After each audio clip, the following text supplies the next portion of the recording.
Emmen Beach is a quiet and calm place located in Port Kembla, about 11 kilometres southeast of Wollongong. This beach is on traditional land of the Wadi Wadi people of the Dharawal Nation. This beach has a special place in my heart as I feel a sense of belonging and a great connection to land when I visit. I often go alone to listen to the silence of country. The waves crashing on the shore is like listening to the silent voice, and it allows time for me to escape from the world around. This place first had significance to me as the first time I visited, I felt a sense of belonging and a sense of purpose. It became my place when I was upset, happy, proud, angry, any type of emotion. The waves transported me into a happier place. This place became of even more significance to me when my stepdad proposed here on the beach to my mum, as he knew just how much this place meant to me. This place has taught me how to let go of the moment and look out into the country and appreciate and listen to land. This place allows me to mentally take a break from things like social media in my everyday life. To respect and take responsibility for this land when visiting, I pick up rubbish as I walk along the beach to keep this place beautiful and clean. Woombarra Beach is a unique and special place that is meaningful to me. The site consists of an environment full of nature, from a range of trees and vegetation to unique rock structures along the cliffside. It has a view that never disappoints, where the sky meets the sea effortlessly. Woombarra Beach is significant to me personally, as it is the beach closest to where a close friend of mine grew up. The site is important to me as it signifies the great meaning of our friendship in its own unique way.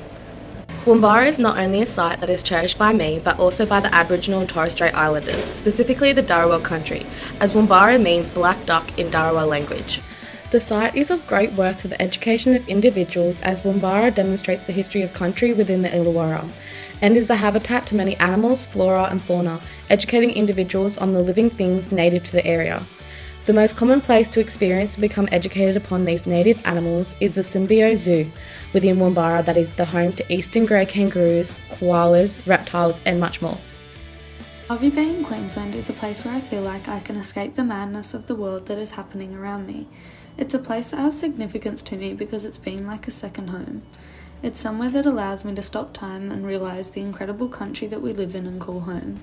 When I was younger, we used to go out in the boats whale watching. It is still one of the most amazing and surreal moments, being able to be literally metres away from such a gentle and elegant creature in its natural habitat.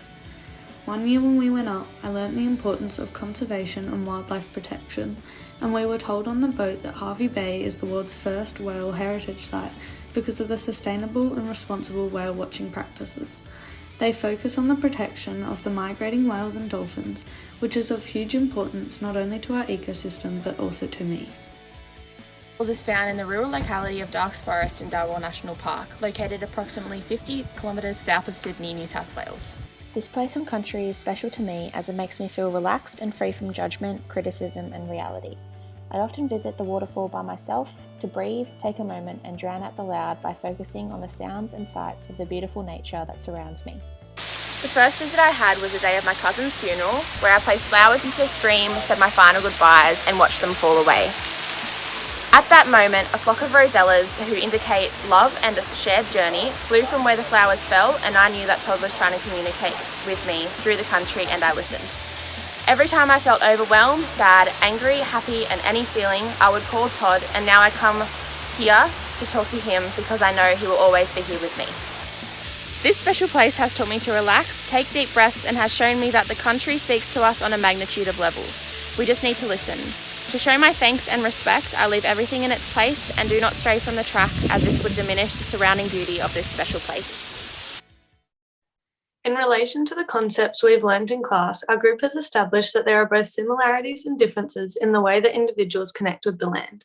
Within our group, we have multiple similarities, including the fact that all of our places had meaning and association with water, respect of the country we were talking about or we were on, and the memories of that place.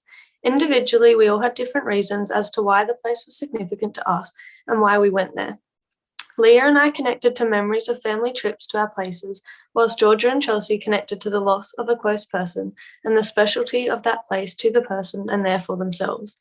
The similarity of our connections was found through relationships with the environment via the land and the water because of the meaning behind why each place was special to us. Thanks, Jess. When visiting these special places, it is important to show respect and take on responsibilities to ensure these places stay beautiful and clean. We as a group found that we all had similar ways to pay our respect to country and to the culture that is installed in each of our places. By respecting and taking responsibility for these places, we are able to show our appreciation to Australia's cultural heritage, and it allows us to develop an enriched appreciation for the Aboriginal and Torres Strait Islander history on land. We demonstrated this by picking up rubbish on site at our places, by learning the cultural history of each place, and staying situated on the path without disturbing any of the natural environment. Which brings us to the differences our places share, one being Jess and myself observing the land, compared to Chelsea and Leah who listen to the country talk without voice. Jess and I demonstrated the concept of observationally connecting with land by embracing nature, both flora and fauna, and really analysing the relationships between animals and what they were trying to communicate with us while we were at our special place on country. For example, I spoke about how once the memorial flowers fell from the Maddens Falls, rosellas flew from below to rise. Birds who symbolise love and a shared journey were communicating with me through country, which brings us to the next difference. Chelsea, over to you. Thanks, Georgia. In correspondence to Jess and Georgia's comparison of being more of an individual that observes the land and site that they feel as though is significant to them, Leah and I demonstrated a difference between our concepts as we are individuals that capture and focus upon the sense of listening to the environment. These aspects include the noise of the wind within the trees, the waves crashing on the shore, and the birds flying above. We would like to thank you all for listening to our presentation and interacting with the sites that are most meaningful to us.